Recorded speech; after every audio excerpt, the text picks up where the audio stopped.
Hola, ¿qué tal? Bienvenidos. Mi nombre es Isabela Palacios y esto es Perspectivas 2430, un gobierno que inicia en Veracruz. Y en esta ocasión queremos hablar sobre lo que espera o quisiéramos esperar de este nuevo gobierno estatal que inicia en materia laboral, y para eso tenemos a un gran invitado, el abogado litigante Juan José Llanes Gil, maestro también, si no me equivoco. Muchas gracias por acompañarnos el día de hoy. Muchas gracias, Isabela, un gusto. No, al contrario, pues la verdad es que justo la audiencia y una servidora estamos pues consternados un poco de en dónde nos encontramos en materia laboral en este momento, en este gobierno estatal que está culminando, y la pauta de lo que va a dar a este nuevo gobierno del estado que arranca con Rocío Nale, y pues por supuesto que quisiéramos escuchar tu opinión al respecto. Bien, muchas gracias de nuevo. Yo creo que cualquier análisis tiene que partir de un diagnóstico de lo que fue el gobierno que está culminando de Cuitláhuac García. Cuando hablamos del tema laboral o el problema laboral en el estado de Veracruz, se puede abordar de muchos ángulos. Evidentemente el punto no se agota con los índices de generación de empleo. Evidentemente que es un tema más bien de economistas. Efectivamente, Veracruz tiene una tasa de desempleo menor que el promedio nacional, lo cual puede decir que nos da noticia de que en Veracruz se está generando empleo. Sin embargo, el gobierno juega varios papeles. Por un lado tenemos el gobierno como articulador del aparato de justicia en materia laboral, y por otro lado tenemos el gobierno como patrón. Durante décadas y décadas los encargados del tema laboral en Veracruz presentaban su función circunscribiéndola a la paz social. Esto es, que no hubiese huelgas, que no hubiese movimientos que se pudiesen radicalizar. En pocas palabras, que en Veracruz no se reprodujera Río Blanco. Punto. Sin embargo, no es ahí en donde se agota. El gobierno como patrón, que es significativamente importante porque Veracruz no es propiamente un estado muy industrioso. Está muy atomizado en municipios, lo cual nos indica que hay muchos burócratas. Entonces, los burócratas son trabajadores que prestan servicios para entes públicos, que se rigen por un régimen especial y que, tienen condiciones de trabajo que estoy absolutamente convencido el próximo régimen tiene que revisar. Pero tiene que revisar bajo la perspectiva de los derechos humanos. O sea, enfocando primero que nada, reconociendo primero que nada que el trabajo y todo lo que está en torno de la prestación de servicios tiene que ver con derechos humanos. El primer punto que yo creo que debe revisarse es un derecho humano que le cuesta mucho trabajo o le costó mucho trabajo al gobierno de Cuitláhuac García reconocer: el derecho a la estabilidad laboral. Entiéndase que la estabilidad laboral es el derecho de un trabajador de permanecer en su puesto de trabajo y no ser separado de él sino por causa justificada. Esto se traduce en un estatus que tienen los trabajadores, que es el de trabajador de base definitivo. Esa concepción viene a partir de lo que marca la ley, es un parámetro legal. La base no es una cosa que se pueda dar, proveer, quitar, regalar, vender, sino un estatus que tiene un trabajador. Al gobierno de Veracruz, secularmente, pero de manera muy particular en este régimen, le costó y le ha costado mucho trabajo identificar y reconocer que hay un sinfín de trabajadores que tienen legalmente el estatus de trabajador de base y los mantienen en categorías inexistentes en la ley y presuponen que... ¿Cómo cuáles? Contratos que son inexistentes en el régimen burocrático. Hay una especie que se inventó en tiempos de Fidel Herrera, que por alguna razón desconocida han mantenido los regímenes subsecuentes, el de empleado temporal administrativo, que nadie puede identificar en las normas generales, pero como sea, eso se traduce en la idea de servidores públicos de que tienen la potestad de que a algunos trabajadores los pueden remover en cualquier momento. Entonces, ese es un punto que habría que revisar. El segundo punto que creo que habría que revisar es el que tiene que ver con el acceso a la justicia de los trabajadores en una vertiente muy particular, que es la justicia completa. ¿A qué me estoy refiriendo? A que en la instancia jurisdiccional, que es el Tribunal de Conciliación y Arbitraje, se amontonan los fallos, los laudos que ha dictado esa instancia, en donde se imponen obligaciones al gobierno del Estado y los gobiernos municipales de reinstalar trabajadores, de pagar a trabajadores, que son fallos que no se cumplen. Que no se cumplen porque no existe. El primer componente necesario es la voluntad claro, de acatar las decisiones jurisdiccionales. Hay fallos que se están arrastrando, imagínate, desde tiempos de Fidel Herrera. Entonces, eso te da noticia, por supuesto, de que no hay una vocación de cumplimiento y hay un déficit de legalidad en ese sentido. Eso por supuesto que se tiene que corregir. Y finalmente creo yo que otro rubro que deberá ser puntualmente atendido por el régimen que viene es el que tiene que ver con el respeto a la dignidad de los trabajadores. ¿A qué me refiero? A que una queja constante, que solamente si no se quiere ver, no se ve. Una queja constante de los trabajadores burócratas en Veracruz durante los últimos 5 años y medio es la que tiene que ver con el hecho de que se les conminaba a realizar funciones distintas a aquellas para las que fueron nombrados.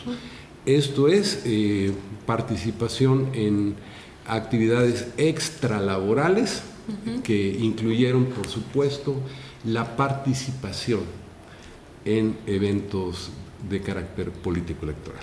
Entonces, esa parte lastimó el respeto a la dignidad de los trabajadores. Entonces, todo eso tiene que revisarse y bueno, podríamos hablar de cada una de estas cuestiones durante 200 horas, pero creo que en términos generales es lo que podría apuntar.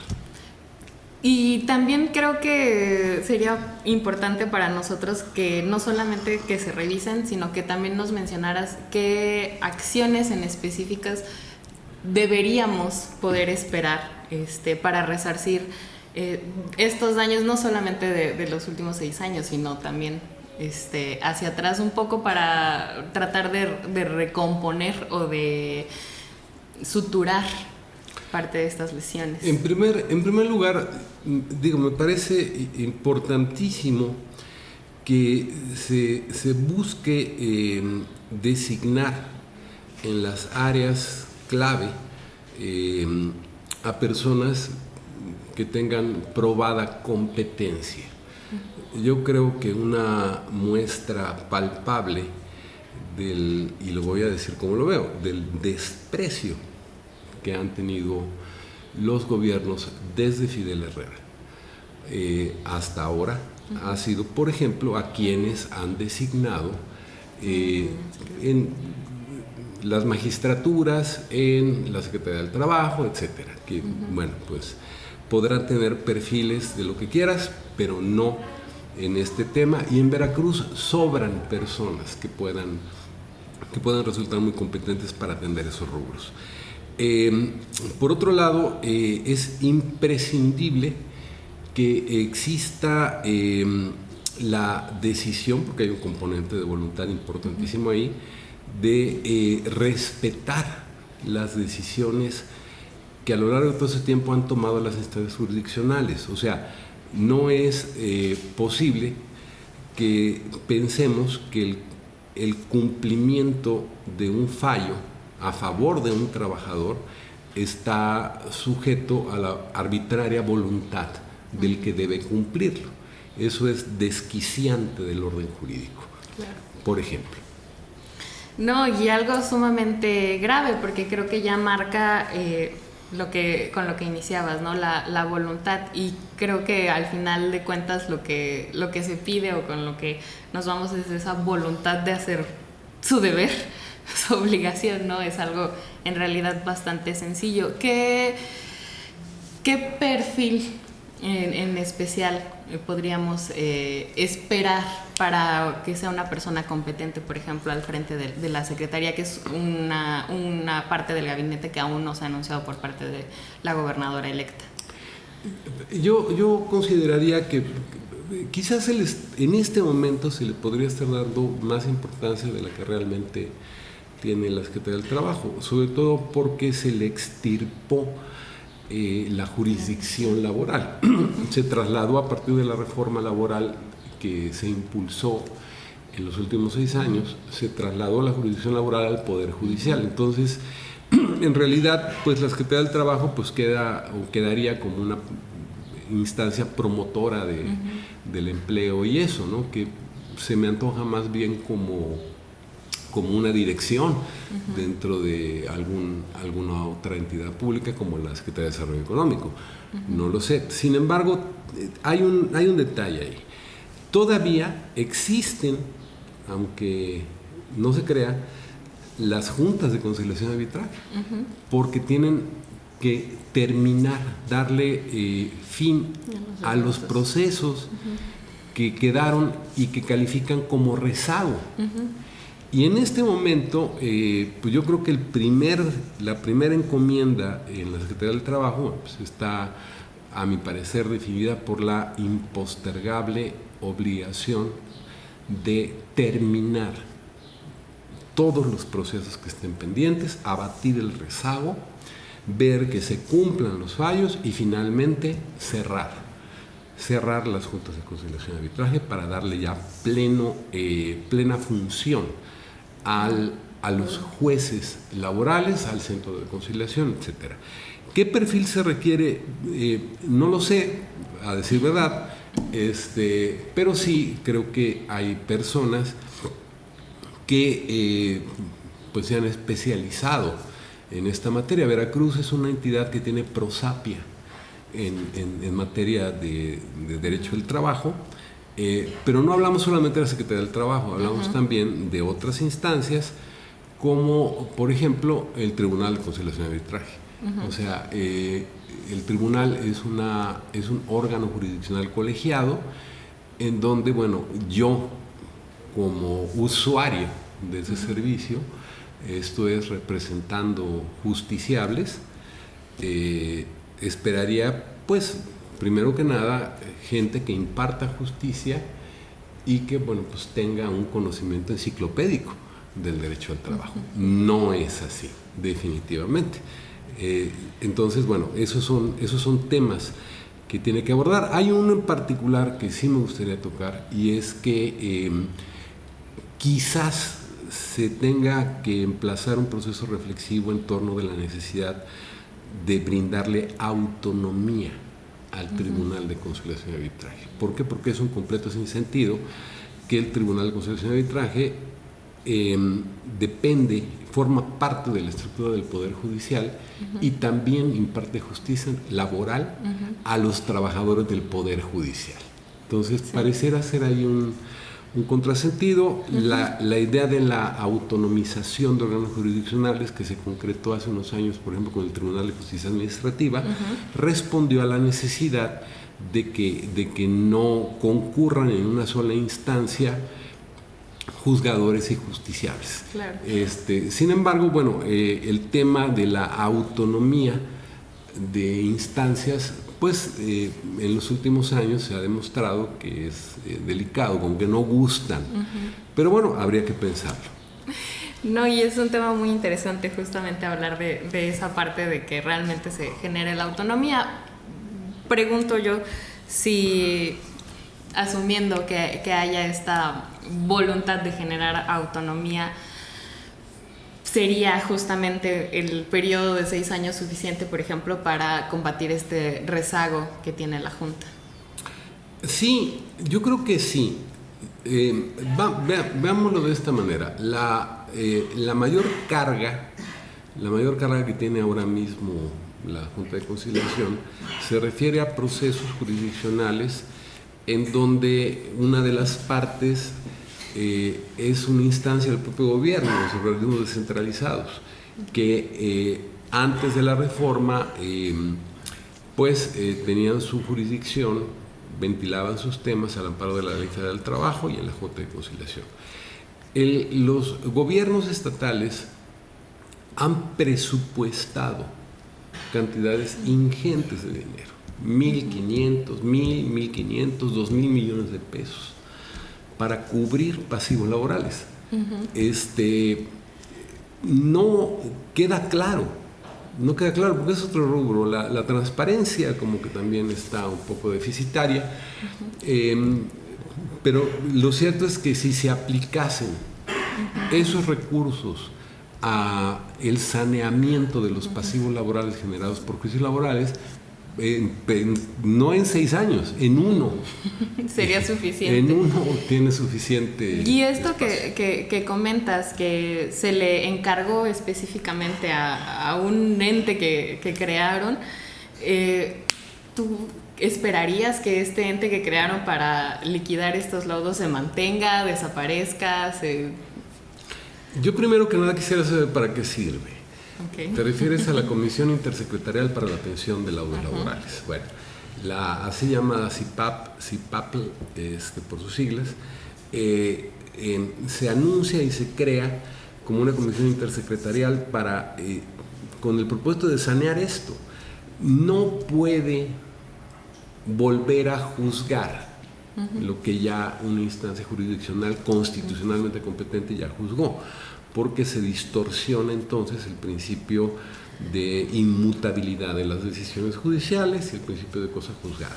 Sin embargo, sí debo apuntar que en el pasado reciente, cuando un servidor y las personas que trabajan conmigo tomamos la decisión de, en ejercicio de nuestro derecho fundamental de acceso a la información, preguntarle a la CIPAP que representa legalmente el secretario de Finanzas, pero del procurador fiscal, pues qué cosa estaba haciendo, de qué se trataba, en fin. Pues nos topamos con una muralla, o sea, no hay información lo cual nos da noticia entonces de que quizás no esté funcionando. Yo creo que no es tan complicado. No es tan complicado, es tan simple como que si existe una resolución judicial que condena a un ente público del Estado o incluso de los municipios, que también tienen una carga brutal, a una obligación de reinstalar un trabajador, por ejemplo, y de pagar a un trabajador, por ejemplo, pues simplemente se cumple. En realidad no hay que dar un giro tan largo. Sí. Además son obligaciones de cumplimiento relativamente sencillo. Sin embargo, sí, también lo apunto, nos llegamos a topar con servidores públicos que ante un fallo judicial y la petición de la autoridad de que se cumpla, pues argumentaban sí hay una condena, pero no es justa. Entonces, pues habría que revisar esa parte, porque sí tuvimos en más de un momento la necesidad de preguntar, la opinión de este servidor público de lo que es o no justo. De estas alturas ya no es relevante. ¿Se superpone a una decisión judicial o qué? Entonces, no puede ser ese un argumento de que, sobre todo porque eso abreva de una lógica muy nociva. El gobierno de Javier Duarte, pues transitó bajo la premisa del ¿por qué le voy a pagar a un trabajador cumpliendo un laudo si es dinero que me puedo robar? El gobierno de Miguel Ángel Yunes transitó con la perspectiva del ¿por qué le voy a pagar a un trabajador lo que se determinó en un laudo si es dinero que puedo usar para la campaña de mi hijo, ¿no? Y bueno, este régimen transitó también ¿por qué le voy a pagar a un trabajador en cumplimiento de un laudo si es dinero que se puede utilizar para lo que sea? Menos para la finalidad que le fue.